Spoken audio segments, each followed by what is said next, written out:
Right.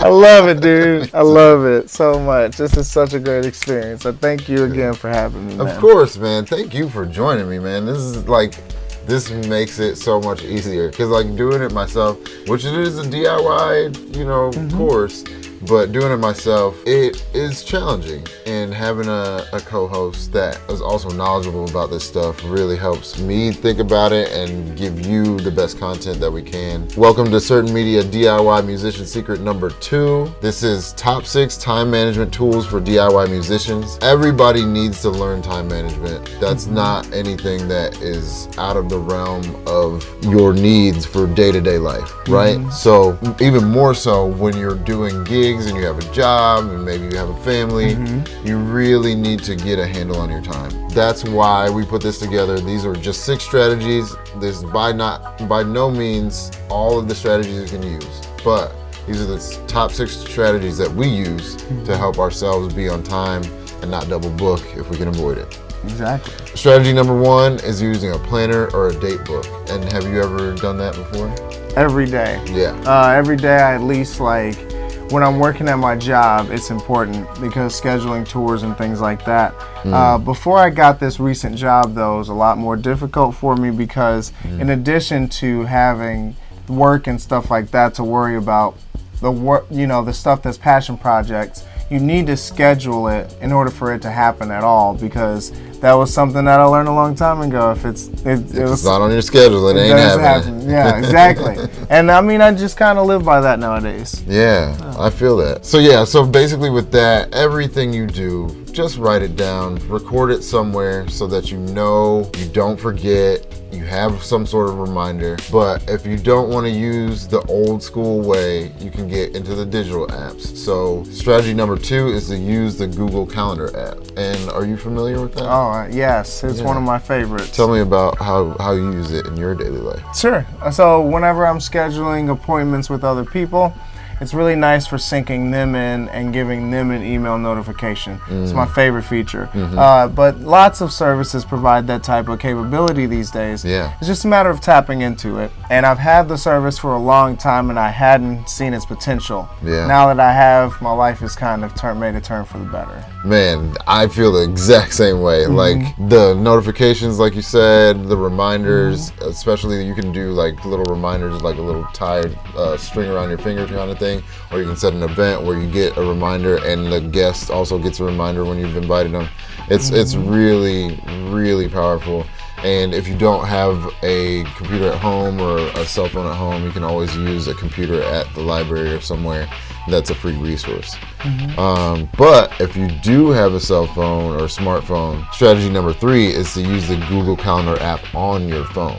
So do you have it on your phone? Indeed. I use it with both, and I love it because the best part is that it reminds me while I'm doing a bunch of other things that something's coming up. You can set it in advance, and when you have your phone around you, if you're not sitting at your computer, it's really convenient to have that little beep on your phone where you're usually looking for a text or a response anyway, and then you get a little calendar invite. Hey, somebody's coming in about 10 minutes. Right. So, I love it because even if I've forgotten about something, that reminder is like, oh yeah, I got to do this, and then I can get prepped in enough time where it doesn't seem like I'm unprepared. Beautifully said. Yes. Yeah. So strategy number 4 is a little bit more esoteric. It's understanding the concept of time. So understanding that time is a construct. The way we keep time with clocks and things like that, it's a construct. So that should empower you, right? So now you can make time bend to your own will, and you can use it as a tool versus it using you. And can you talk to me about how that kind of has changed for you over the years? Yes, easily. REM sleep. So I don't set alarms anymore. I usually set timers. Oh, okay. I'll set a timer for an hour and a half, 3 hours, 4.5 hours. Yeah. But then I also throw in a 15-minute buffer for the average time it takes for people to sleep. Okay. So, but with that combined, maybe if I want to get 4.5 hours of sleep, I set my alarm for 4 hours, 45 minutes. Whoa, that's a strategy I didn't even know about. That's pretty dope. Thank you for that. I I'm probably appreciate gonna it. steal that. Definitely stealing that. Yeah, please. And just his knowledge of the construct gives him strategies and ideas of ways to manipulate it, right, so that it works better for you. It gives me an edge. I don't need to be caffeinated as much in the morning. And I understand the pace of my sleep and my rest.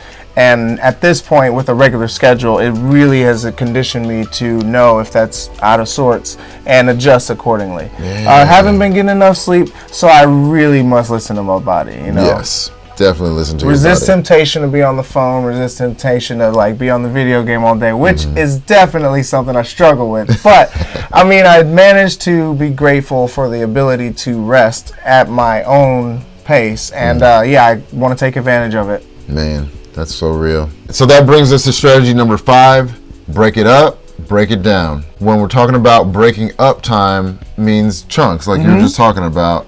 But breaking it down is, if you have a big project, break it up into multiple periods of time where you're working on it. And can you tell me how you use that strategy over the years? I have, indeed. Over time, what I've learned is when I went into streaming for the first time, I realized quickly that in addition to just being on camera for the stream, there's also an element of editing video on top of it. Yeah. So, it's a time suck to dedicate yourself to streaming in a way that will actually motivate growth. But in addition to that time you dedicate on screen, there's time off screen you need to dedicate to like delegating tasks to people who are good at them or doing them yourself. And it was DIY, you know, so I got used to editing my own videos for streams. I had to break up the time, determine how much time I had in the day between working and streaming, and determine how much was enough in the week collaboratively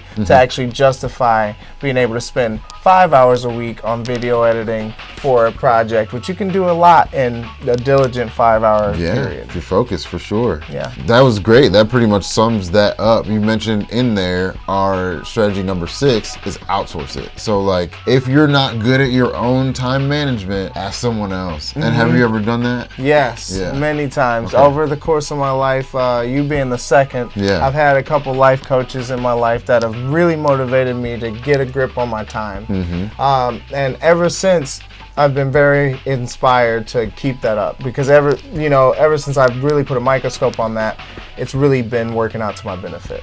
Man, see? There you have it right there. If you work on your time management, you will find a benefit.